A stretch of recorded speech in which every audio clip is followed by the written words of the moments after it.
बुद्धा स्पर्श चैनल में आपका स्वागत है दोस्तों। अगर आप भी अपनी लाइफ में चाहते हैं कि आपका मन भी शांत रहे और आपके जीवन में किसी तरह कोई परेशानी भी ना आए, आप हर तरह की मानसिक समस्याओं से आप दूर रहे, तो बुद्ध की ध्यान की यह विधि को आपको अपने जीवन में जरूर अपनाना चाहिए, क्योंकि इसी विधि को अपनाकर बहुत से बुद्धिस्ट मोग आज उस मुकाम तक पहुंचे हैं जहां तक एक आम इंसान नहीं पहुंच सकता। जिसने भी ध्यान की इस विधि को समझ लिया है वह मानसिक और शारीरिक रूप से बहुत अधिक मजबूत हो जाते हैं। आइए इसे एक बुद्ध की कहानी से समझते हैं। एक बार एक इंसान एक बद्ध भिक्षु के पास जाता है और उनसे कहता है कि मैं यहाँ पर ध्यान सीखने के लिए आया हूँ। मैं बहुत दिनों से सोच रहा था कि मुझे ध्यान करना चाहिए। क्या आप मुझे ध्यान करना सिखा सकते हैं? बद्ध भिक्षु ने उस आदमी से कहते हैं, हाँ मैं तुम्हें जरूर सिखा सकता हूँ। फिर आदमी उसके बाद भिक्षु से दोबारा कहते हैं कि मैं जानता तो हूं कि ध्यान करने के लिए बहुत सारी विधियां और नियम हैं। इस दुनिया में बहुत से तरीके से ध्यान किया जा सकता है, लेकिन जो ध्यान तथागत बुद्ध ने किया था, जिस विधि के जरिए तथागत महात्मा बुद्ध को ज्ञान की प्राप्ति हुई थी, जिससे उन्होंने सत्य को प्राप्त किया था, मैं उस विधि को सीखना चाहता हूँ। आदमी की यह बातें सुनकर बौद्ध भिक्षु उनसे दोबारा से कहते हैं कि ठीक है, तुम यहाँ पर बैठ जाओ। भिक्षु की यह बातें सुनकर वह इंसान वहां बैठ जाता है। फिर भिक्षु कहते हैं कि एक काम करो, अपनी कमर को सीधी रखो और बड़े आराम से देखो जो कुछ भी तुम्हें दिख रहा है, बाहर भी और भीतर भी। इतना कहकर बौद्ध भिक्षु वहां से चले जाते हैं। फिर वह आदमी थोड़ा आश्चर्यचकित भाव से सोचता है कि भला यह कैसा ध्यान है। बौद्ध भिक्षु ने तो कुछ भी नहीं कहा। उन्होंने ये भी नहीं कहा कि ना तो मैं आंखें बंद करूं और ना ही अपने सांसों पर ध्यान केंद्रित करूं।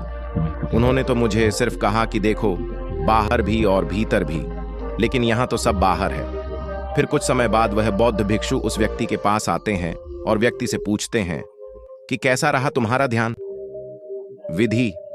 व्यक्ति बौद्ध भिक्षु से कहते हैं कि आपने तो मुझे कुछ बताया ही नहीं कि ध्यान को मैं कैसे करूं। तो भला जब आपने कुछ मुझे बताया ही नहीं तो मैं यह भी तो नहीं जानता हूं कि ध्यान कैसे करना है, और जब मैं ध्यान करना जानता नहीं हूं तो मेरा अनुभव कैसा रहेगा, और अनुभव तो कुछ भी नहीं हुआ।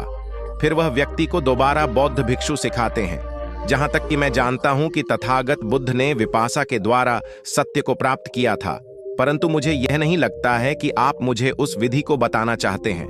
मैं तो सोचता था कि आप भी बुद्ध की तरह करुणामय होंगे, दयालु होंगे और लोगों को सही राह दिखाएंगे, लेकिन आप तो केवल अपने ही बारे में सोचते हैं, किसी और के बारे में नहीं सोचते। आपने मुझे उस ध्यान विधि के बारे में कुछ बताया ही नहीं जिससे मुझे सत्य की प्राप्ति होगी। आपने तो विपासना के बारे में कुछ बताया ही नहीं। फिर बौद्ध भिक्षु कहते हैं, अरे मैं तो तुम्हें विपासना करना ही सिखा कर गया था। वह व्यक्ति कहता है, यह कैसा विपासना विधि है? जहां तक मैं जानता हूं इसमें तो हमें अपनी सांसों पर ध्यान केंद्रित करना होता है। आपने तो सिर्फ कहा कि देखो जो भी तुम्हें दिख रहा है, और आप कह रहे हैं कि आपने मुझे विपासा ध्यान बताकर गए थे। यह कैसे संभव हो सकता है? फिर बौद्ध भिक्षु कहते हैं, विपासना का यह मतलब नहीं है कि सिर्फ हम अपने सांसों पर ध्यान केंद्रित करें। विपासना का वास्तविक अर्थ यह है कि जो कुछ भी हो रहा है, जैसा घट रहा है, जैसा चल रहा है, उसे वैसा ही देख लेना जैसा कि हो रहा है। और यह तभी संभव है जब तुम वर्तमान में जियोगे। जैसा चल रहा है तुम वैसा तभी देख पाओगे जब तुम वर्तमान में जियोगे, यानी कि वर्तमान में जीना सीखना है, क्योंकि तथागत बुद्ध कहते थे कि वर्तमान में जियो, वर्तमान के हर एक क्षण को पूरी तरह से जियो। इसलिए बुद्ध ने हमें विपासना ध्यान की विधि प्रदान की थी ताकि हम अपने प्रति जागरूक और सतर्क रह सके। अपने मन में चल रहे हैं, अपने बाहर और भीतर चल रहे सभी चीजों को जागरूक रूप से देख सके, अपने मन में चल रहे सभी विचारों को देख सके, उन्हें महसूस कर सके। यह बात बिल्कुल सत्य है कि विपासना ध्यान में हमें आती जाती सांसों पर ध्यान केंद्रित करना होता है, परंतु जरा सोचो कि जब तुमने कभी अपने सांसों पर ध्यान केंद्रित करना नहीं सीखा तो क्या तुम इसे कर पाओगे? क्योंकि यह तुम्हारी आदत नहीं है। इसीलिए मैंने तुमसे यही कहा था कि देखो इन सभी चीजों को, देखो जो तुम्हें दिख रहा है, अंदर भी और बाहर भी, क्योंकि यही तुम्हारी आदत है। पहले से ही जिस चीज को हम करते आ रहे हैं, शुरुआत में उसी के अनुसार ध्यान करना होता है। क्योंकि अगर तुमने शुरुआत में ही अपनी सांसों के ऊपर ध्यान केंद्रित करने की कोशिश करोगे तो तुम्हारा ध्यान बार बार तुम्हारी सांसों से हटकर कहीं और जाता रहेगा, जिसे तुम चाहकर भी रोक नहीं पाओगे, और इसके वजह से ही तुम परेशान होकर ध्यान करना ही छोड़ दोगे। इसलिए जब भी ध्यान करने के लिए बैठो, शुरुआत में ही अपने सांसों पर ध्यान जरूर लगाओ, लेकिन जैसे ही तुम्हारा ध्यान तुम्हारे सांसों से हटकर कहीं और चला जाए तो तुम्हें परेशान नहीं होना है, क्योंकि सभी जगहों को देखना तुम्हारी आदत थी, सभी विचारों को पकड़ना तुम्हारी आदत थी, जिसको तुम अचानक दूर नहीं कर सकते हो। और उस वक्त जिस भी चीज के ऊपर, जिस भी आवाज के ऊपर या जिस भी विचार के ऊपर तुम्हारा ध्यान गया हो, वह भी वर्तमान में ही घट रहा। इसलिए तुम्हें चिंता करने की कोई भी जरूरत नहीं है। अगर ध्यान करने के समय तुम्हारा दिल दिमाग कहीं और चला जाता है तो उसे बड़े प्यार से अपने सांसों पर ले आओ। विपासना में सांसों पर ध्यान इसीलिए लगाया जाता है क्योंकि श्वास हमेशा वर्तमान में होती है। हम जो भी श्वास लेते हैं वह हमेशा वर्तमान में लेते हैं। इसीलिए विपासना ध्यान करने के वक्त अपना ध्यान आती जाती सांसों पर केंद्रित करो।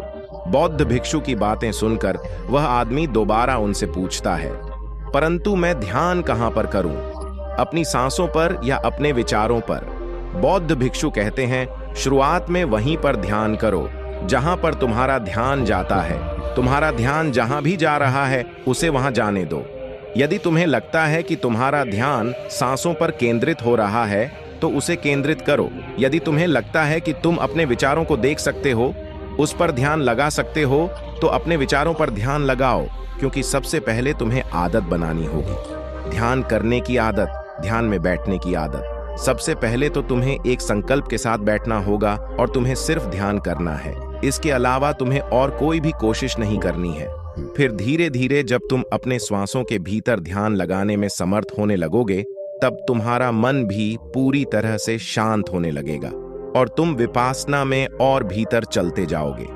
इसीलिए पहले तुम्हें ध्यान में बैठने की आदत डालनी होगी, फिर धीरे धीरे तुम्हें अपने श्वासों पर ध्यान लगाना होगा। जैसे ही तुम्हारा ध्यान तुम्हारी सांसों पर जमाने लगेगा, और उस वक्त अगर तुम्हारा ध्यान तुम्हारी सांसों से हटकर कहीं और चला भी जाता है तो तुम्हें परेशान होने की थोड़ी सी भी जरूरत नहीं है, क्योंकि उस वक्त तुम्हारी ध्यान तुम्हारी सांसों से हटकर जिस भी जगह पर जाएगा वह सभी कुछ उस वक्त वर्तमान में ही घट रही होगी।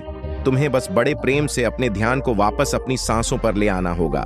बौद्ध भिक्षु की बातें सुनकर वह आदमी संतुष्ट हो जाता है और उन्हें शुक्रिया कहकर वहां से चला जाता है। दोस्तों, आप भी विपासना का अर्थ समझे होंगे, क्योंकि विपासा एक प्राचीन ध्यान विधि है जिसका मतलब होता है देख कर लौटना। लाखों वर्षों पहले महात्मा बुद्ध ने इसी ध्यान विधि के जरिए बुद्धत्व हासिल किया था और यह दुनिया की सबसे सरलतम विधि है। इस ध्यान विधि की मदद से एक मनुष्य खुद को जान सकता है। विपासना ध्यान दरअसल मन की शांति के लिए, तनाव और डिप्रेशन से पूर्ण छुटकारा के लिए और हर तरह की मानसिक समस्या से निजात दिलाने के लिए की जाती है। दिमाग और मन को स्वस्थ बनाए रखने के लिए यह एक अद्भुत प्रयास है। इसके करने से मन में नकारात्मकता नहीं आती है, मन में हमेशा शांति बनी रहती है और हमारे मन का संबंध हमारे शरीर से होता है।